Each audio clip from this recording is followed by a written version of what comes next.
Tuesday, September 8th at 6:30 to order. 3 of the 5 commissioners are present, so there is a quorum. First item in the order of business will be the consideration of approval of the minutes from August 25th, 2022. Questions, changes, or comments? No questions. Some of the best minutes I've seen. Yes. Good minutes. They'll stand as presented. Citizen comments for non-agenda items. Okay. We'll move on to consent agenda.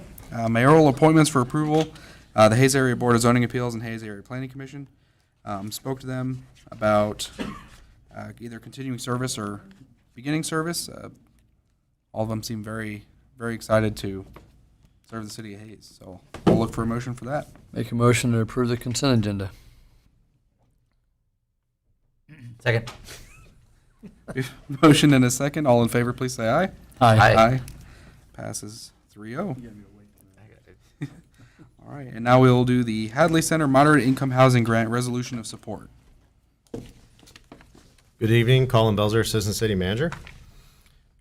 Mr. David Van Dorn, owner of the Hadley Building, has plans to add apartments to the building, which he is the owner. To help finance that construction, he's wanting to apply for a $650,000 moderate income housing grant from the Kansas Housing Resource Corporation. The property is zoned appropriately and would allow mixed use. Here's the proposal. It would consist of 31 apartments in 2 phases. The east wing would be phase 1 and the north wing would be phase 2. And here's more of a close-up of the east phase. The phase 1, or the east phase, will consist of 23 total units, 14 one-bedroom, 5 two-bedroom, and 4 one-bedroom with office. So here's some renderings of what the apartments would look like.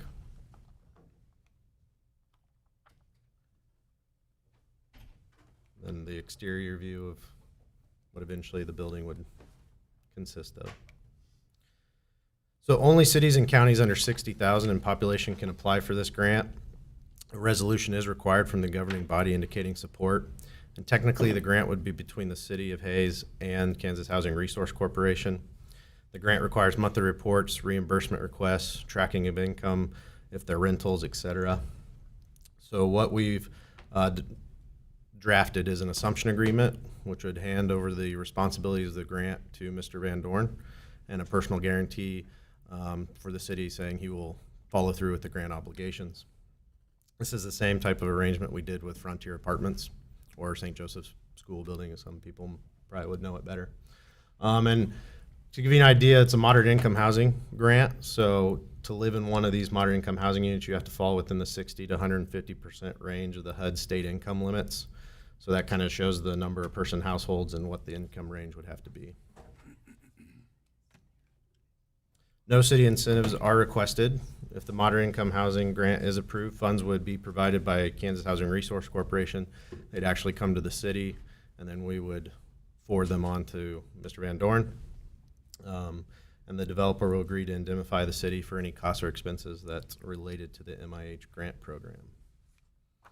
Your options are to adopt the resolution of support, decline the resolution of support, or provide other direction. The action requested is to adopt the resolution in support of the moderate income housing grant. And Mr. David Van Dorn is here if you have questions. I move that we adopt resolution number 2022-011 in support of a moderate income housing grant application. Second.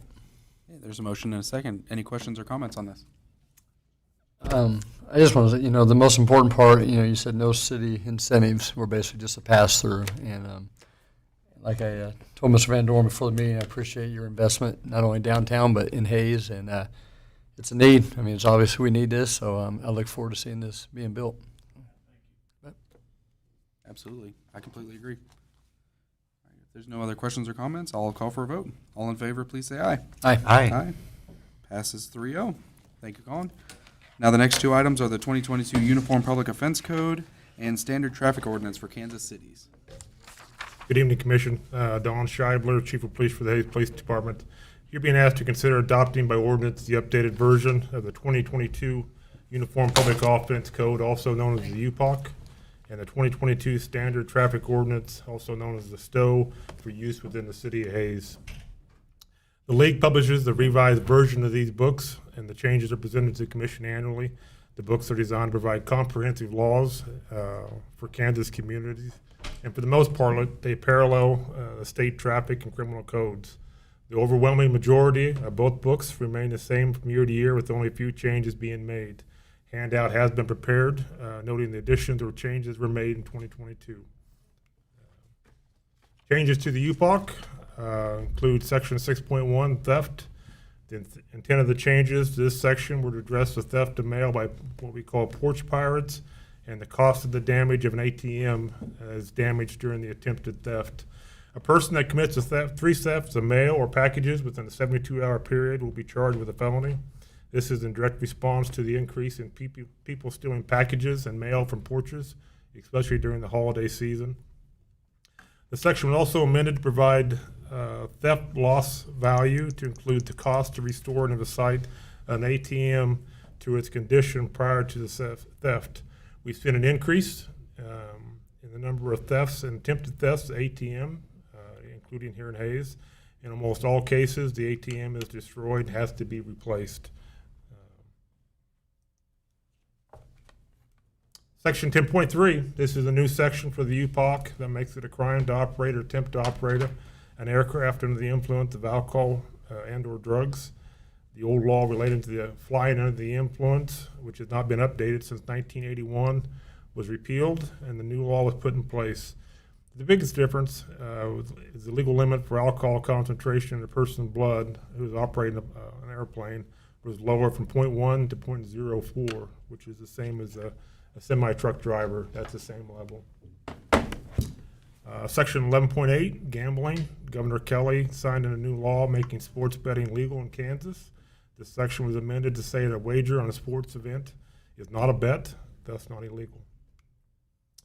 Most of the changes to the STO this year were related to electric assisted bicycles. Section .135 was added to the STO, and it clarifies electric bicycles are not vehicles and that they must follow the same requirements as the bicycle when operating on city streets.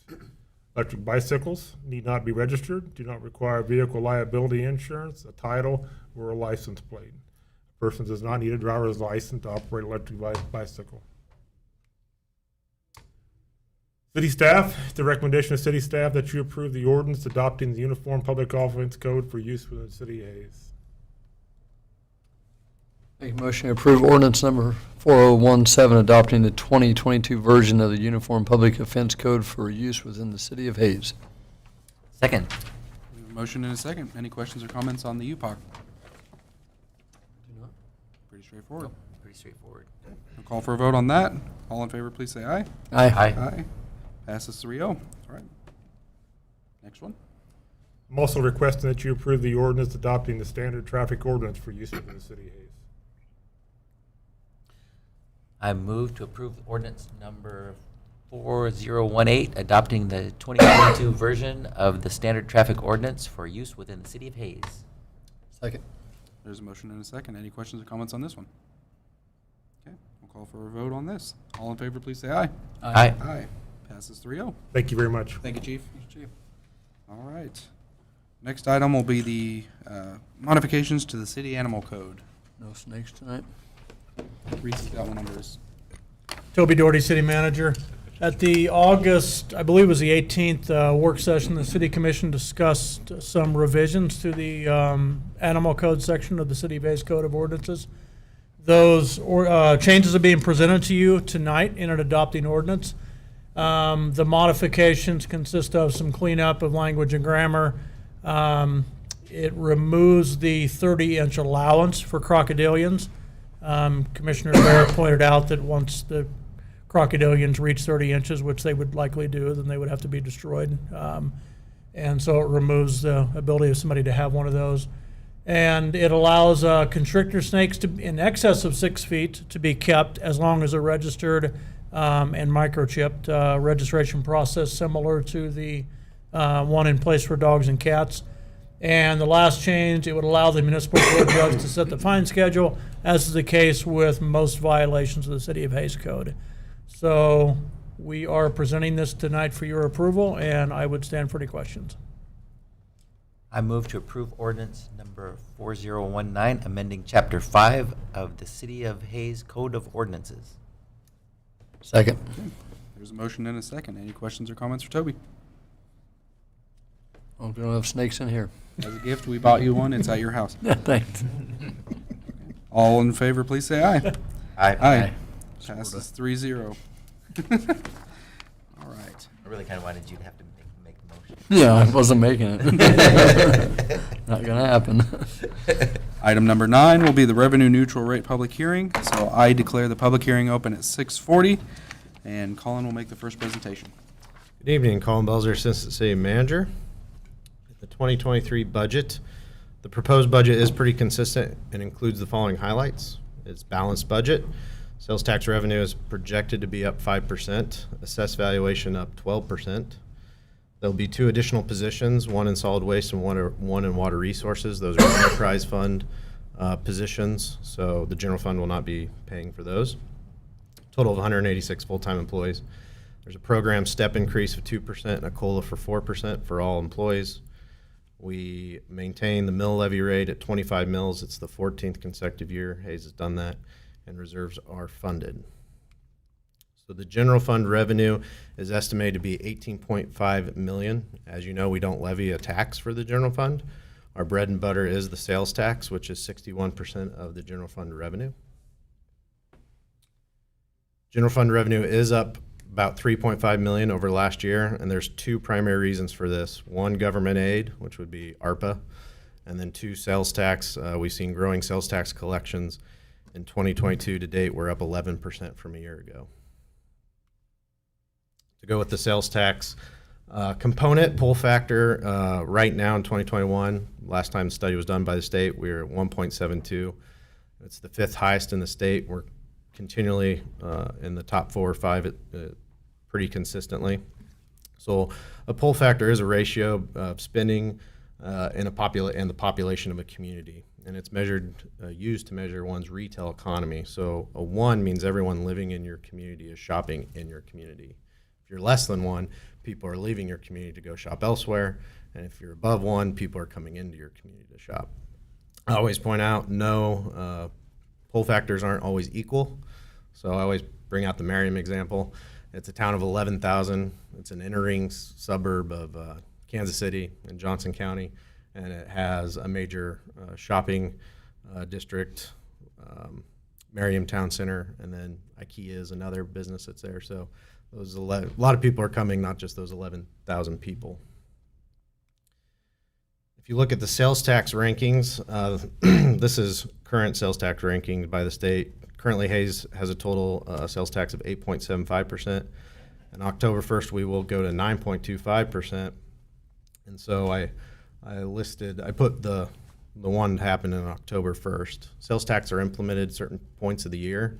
So I don't know if any of these other communities are going to have an implementation like ours in October 1st. But you can kind of see where we hang around with some other communities. Is that Liberal and Salina, and what's the one between that? Paola. Paola, okay. So yeah, they're I think about the same as us. We're below Lawrence, obviously, in the Lenexa, Gardner. And that'll be the new one in October. We're below Merriam, which I just talked about. But yeah, sorry. Yeah, that's the new one I'm talking about. Okay.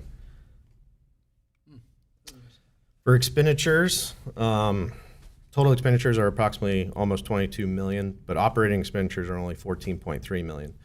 So what that difference is, as you can see on the expenditure pie chart, 35% is city commission, and that's because you have your commission capital reserve account, which we pay for our projects in cash and don't borrow the money. So you have a bank account, obviously, that the money is sent to until we're ready to do a project. Operating expenditures are up 940,000 or so. 831,000 of that, though, is because of salary increases.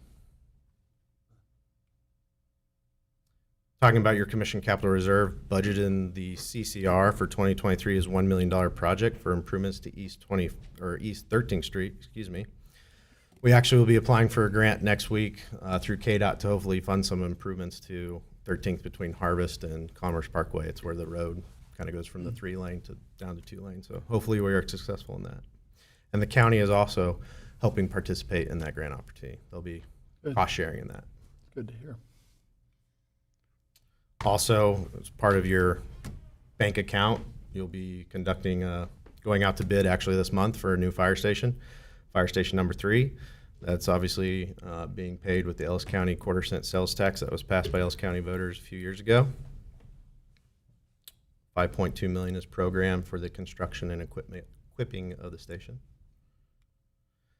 And some notable equipment, nothing too exciting. I did want to pull out the greens mower because in 2020 we purchased one of these and our budget was $27,000 for this mower, and now our budget's $52,000. So in 3 years, that's what that mower has done. Wow. For levied funds, we're requesting about $6.7 million in ad valorem tax.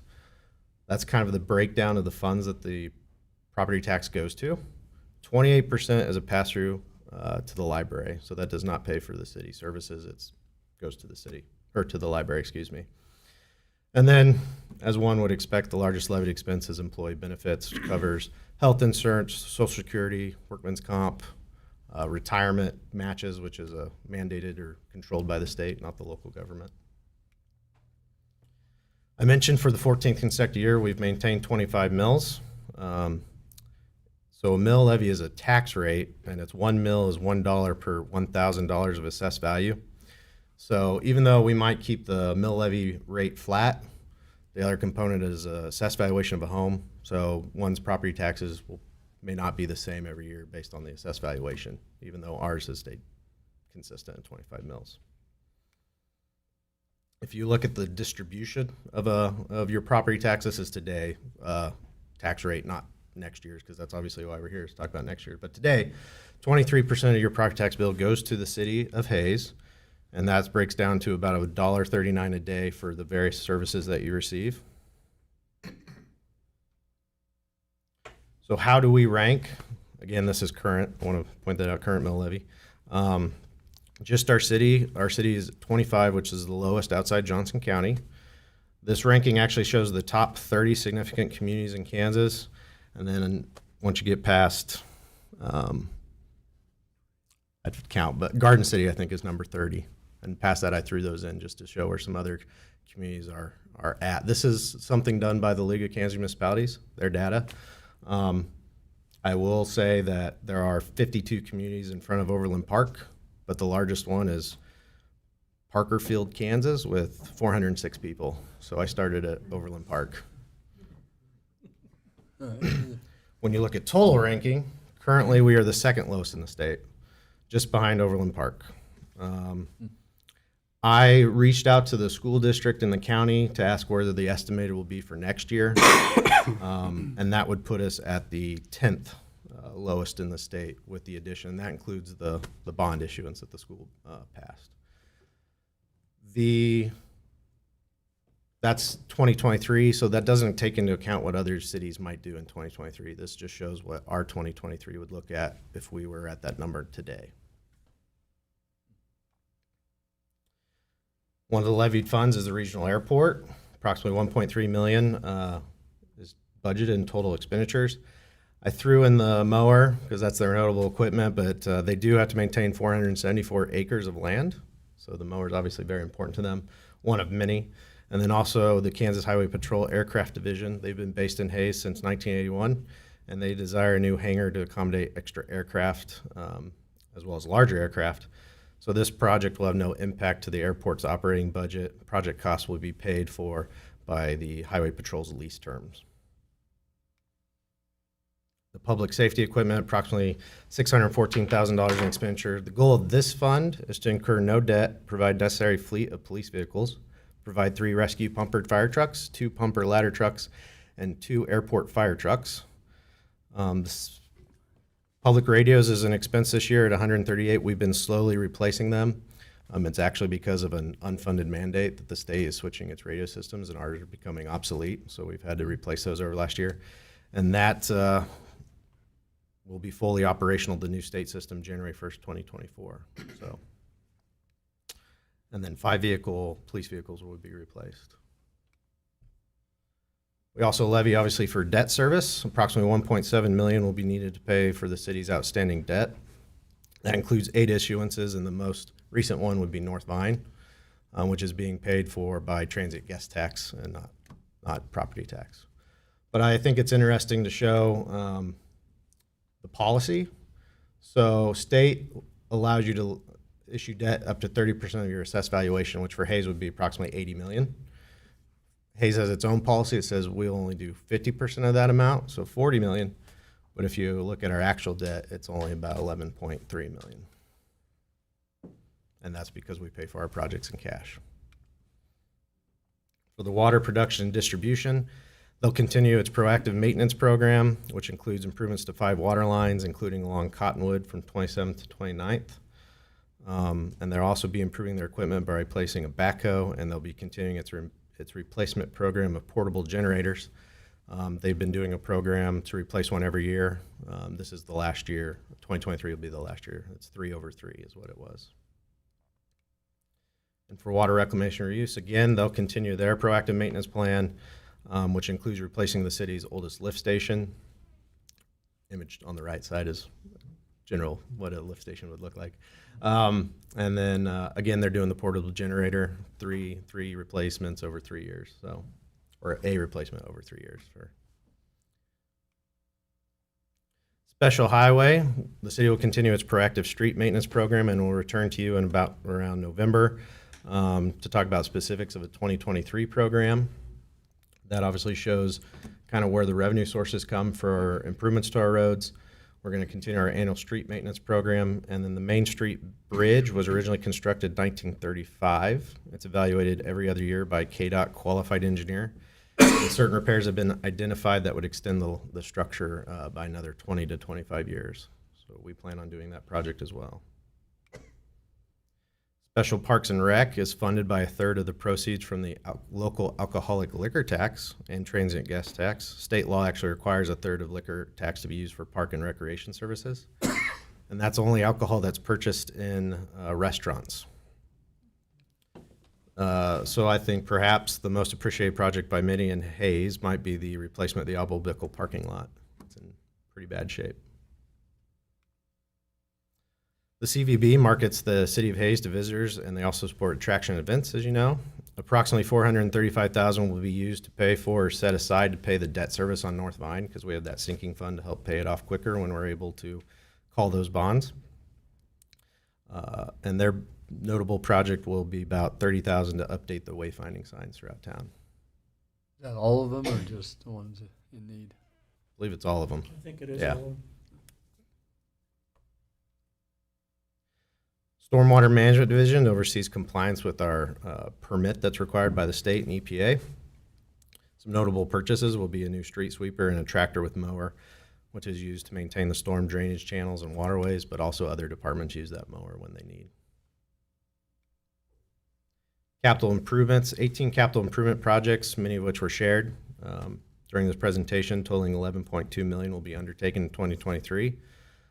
That's kind of a breakdown by which department those capital projects will be expended or attributed to.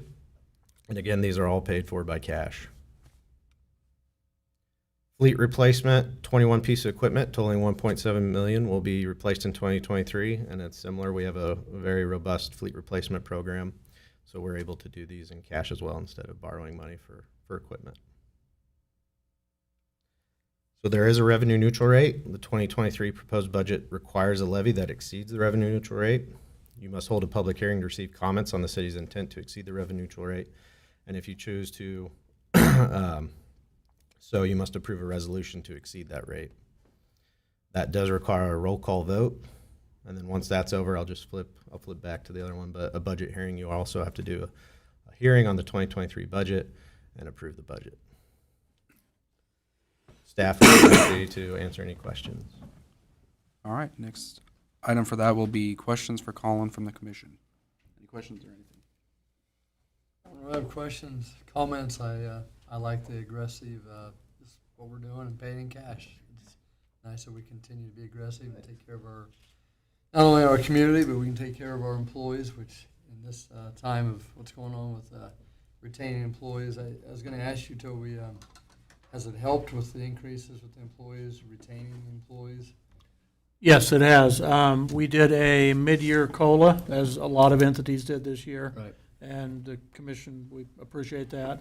And then with the money that the employees know we budgeted for next year, and they know sort of the feedback it was received when the budget was presented, and I think that's very much appreciated too. So we have seen an effect on our retention.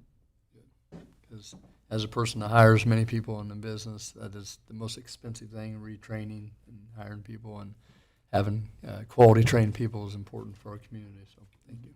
I don't really have anything else. Sort of the same thing. If you get the best production of people that enjoy what they're doing and are happy with how they're treated, and I think, keeping ahead of the game, paying in cash, and keeping good people makes it for a much better city. And that's what we're all here about. And it shows with people coming into our community, when they look at our community, how great our community looks.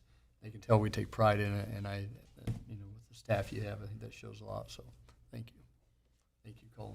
Yeah, and I'm sure they appreciate getting into vehicles without praying that it will start or wheels fall off or anything like that. And paying for it in cash, putting all that money back into reserves so we can make sure that we're not borrowing. I know the banks are not happy because they don't get the loan. Yeah, but the Bank of Hayes appreciates that, right, Kim?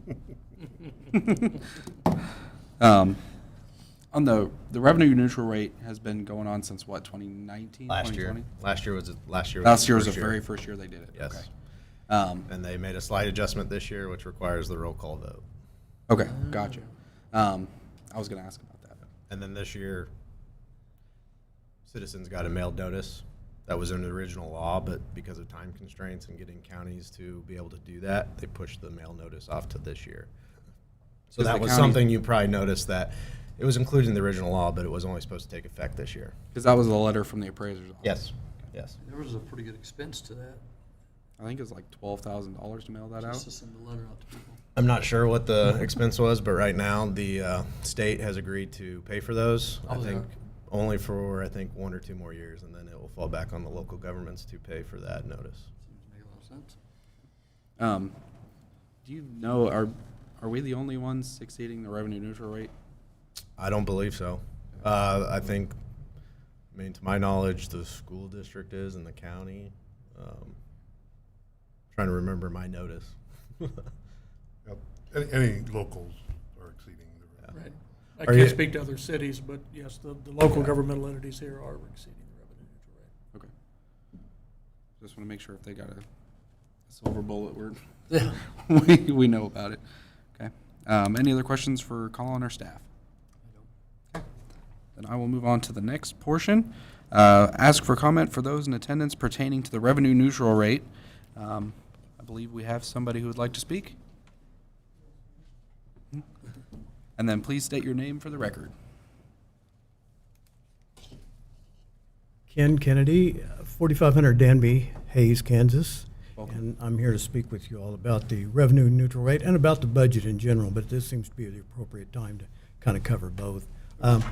Before I start, I want to thank Kim. Kim helped me with some information. I called down here and he was gracious enough to provide me some information that helped put this together. And then Andrea, she called me a couple of times to make sure, it's my first time to your commission meeting, make sure I understood where it was, when it was, and those kind of things. So I appreciate their help.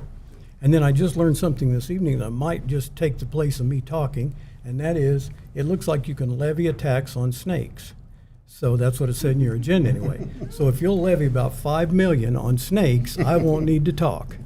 Sean would appreciate that. But I doubt that that's going to happen. Anyway, thank you for allowing me to present. I'll keep my comments brief. I did send all of you through your office a copy of my presentation, and so I hope you've had time to read it. I'll try to be succinct in my comments. And I'm not here to complain about taxes. I want to be the first to say I voted for the bond issue. So I'm not here gripe because the school passed a bond issue or something like that. I understand the need for taxes. But I am concerned about the increase in taxes. and they never go down that I'm aware of. And, you know, I've been involved in it a number of years. And taxes rarely go down. And entities usually take a great deal of pride in saying, we hold the mill levy stable. You know, that's something we all brag about, I think, when we're in government, maybe, is to say we hold the mill levy stable. But the mill levy is only one half of the tax formula. And the problem with that is the mill levy sometimes is the smaller half of the tax formula because reappraisals sometimes cause taxes to go up a greater extent than 1 or 2 mills levied on your taxes. So when we got the revenue neutral letter, which you all received and I received, I looked at it and it dawned on me, if you look at each entity individually, it's not horrible. You know, you can say, oh, you know, 900,000 extra in the last 2 years for the city is not a horrible tax increase. But when you add the city, the school district, and the county into your taxes, then you're looking at a lot of additional revenue dollars coming from the city. The other thing that happens when you exceed revenue neutral is that I believe that the homeowner burdens the greatest percentage of those increases. And the reason I say that is because there's 3 larger taxing entities. You know, there's 3 things that you base them on. One would be home values. One would be business values or commercial values. The other would be land values, but and in rentals. Land values are actually going down a little bit, and you all know they have a completely different formula. They don't really work off of appraised value; they work off of land use values, and that's set by the state. But when you talk about raising the appraisal on homes, businesses, and rental properties, I think that any business that wants to stay in business is going to transfer some of those additional costs to their customers.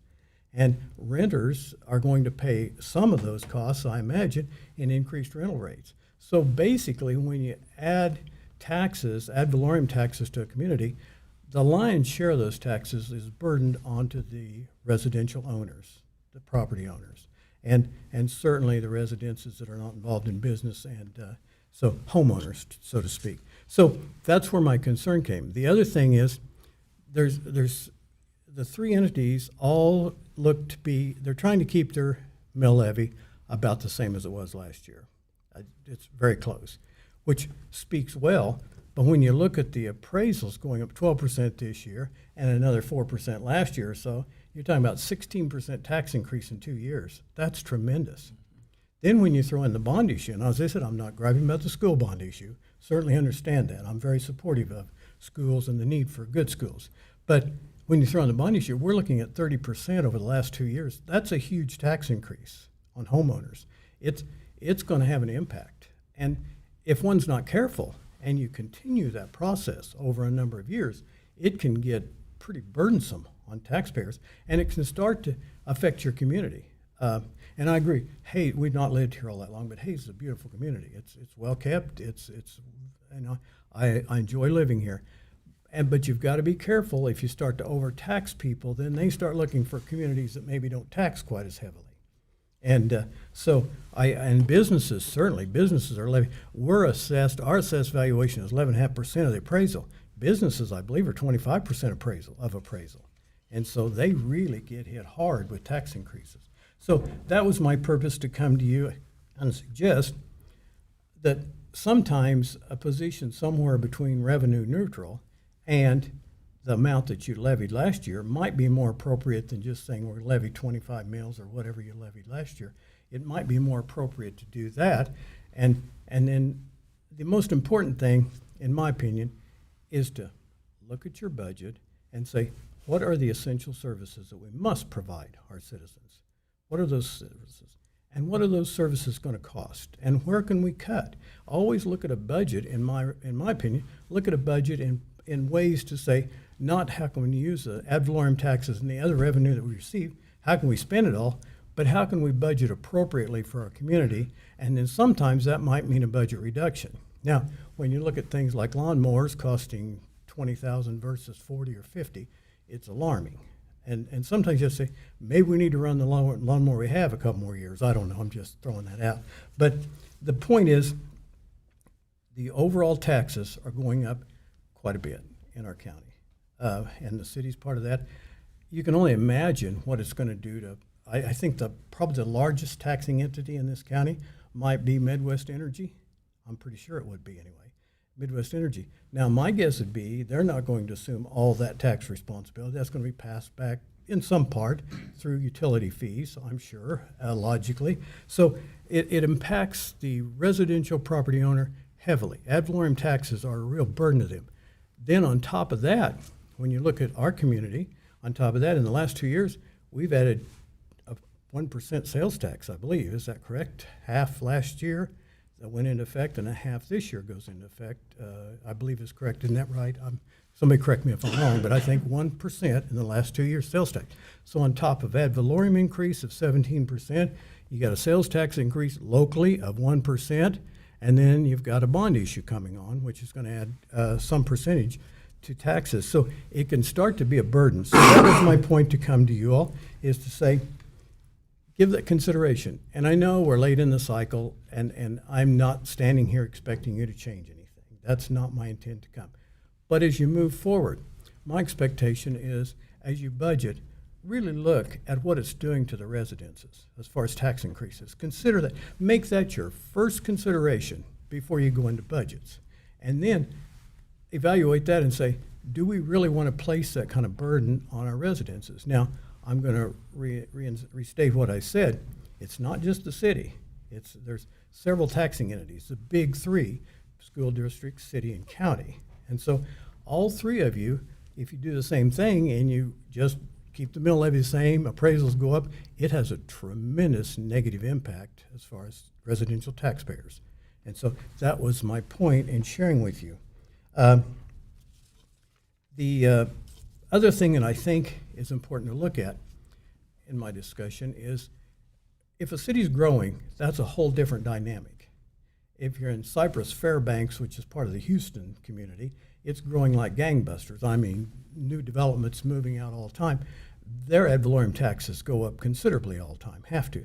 But in Hayes, we're not growing. You know, if you look that much, we're growing some, and I appreciate that. We're Western Kansas. A lot of communities can't claim that, but we're growing some.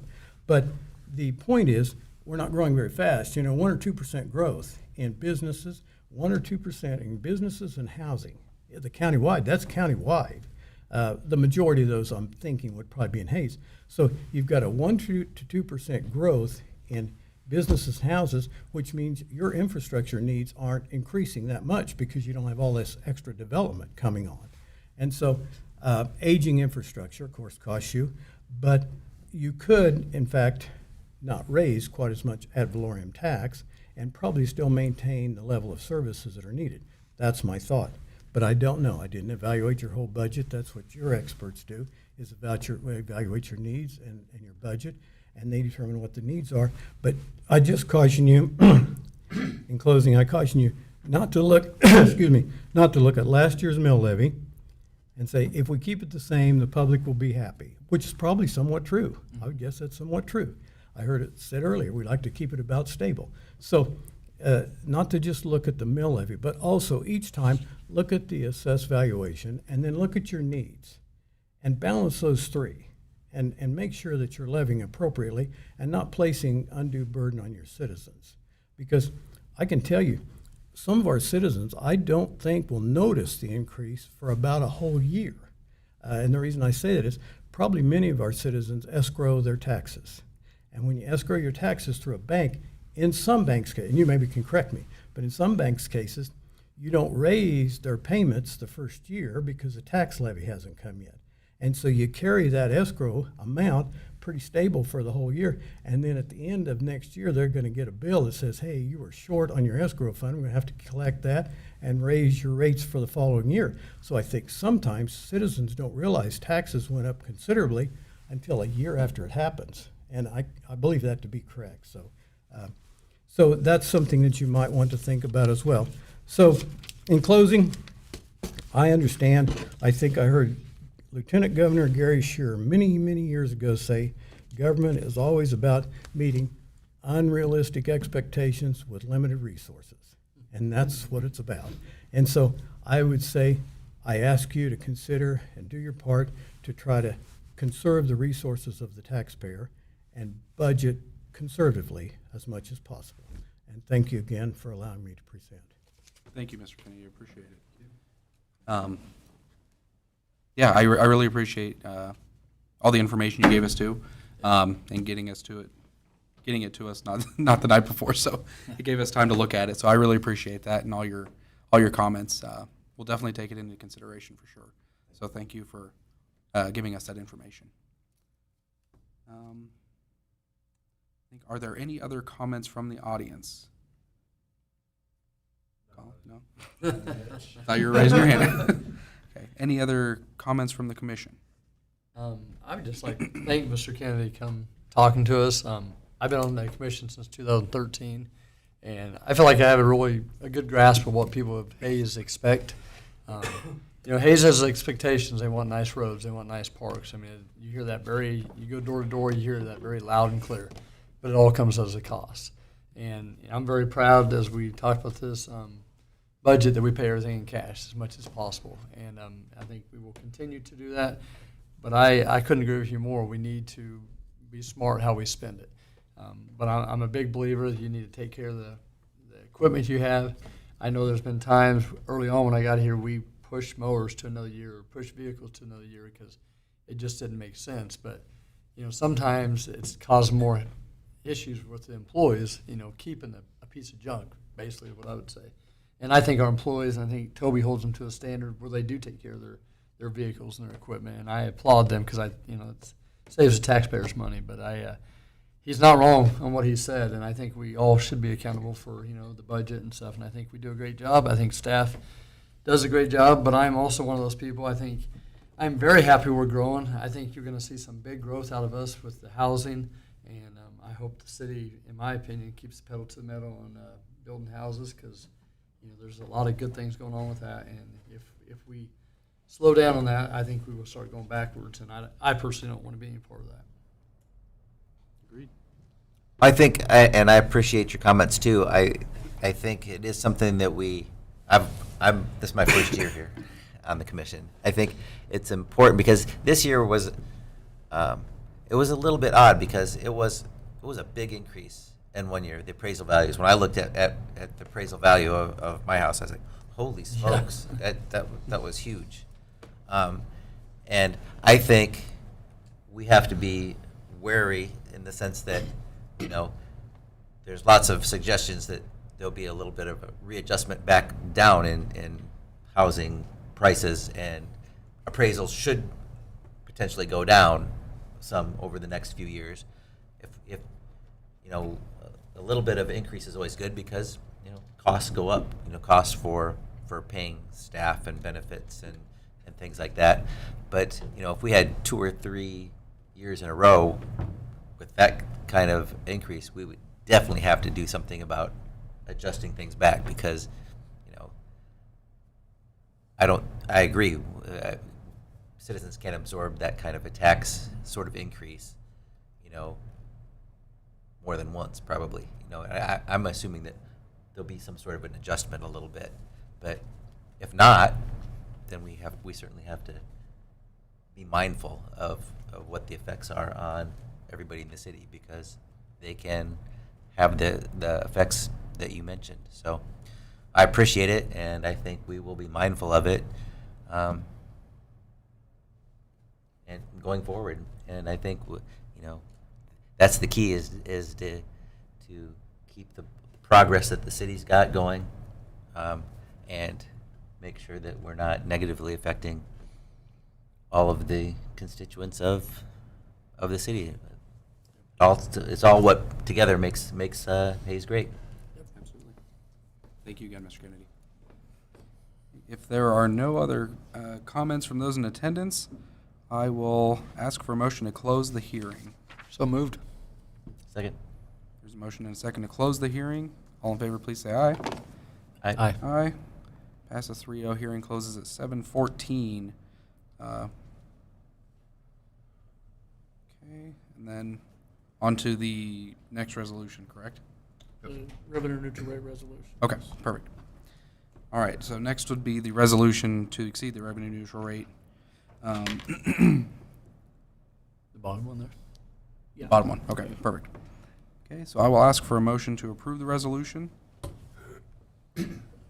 I move to approve resolution number 2022-012 to exceed the revenue neutral rate in its property tax levy for the tax year of 2022, budget year 2023. Second. We have a motion and a second.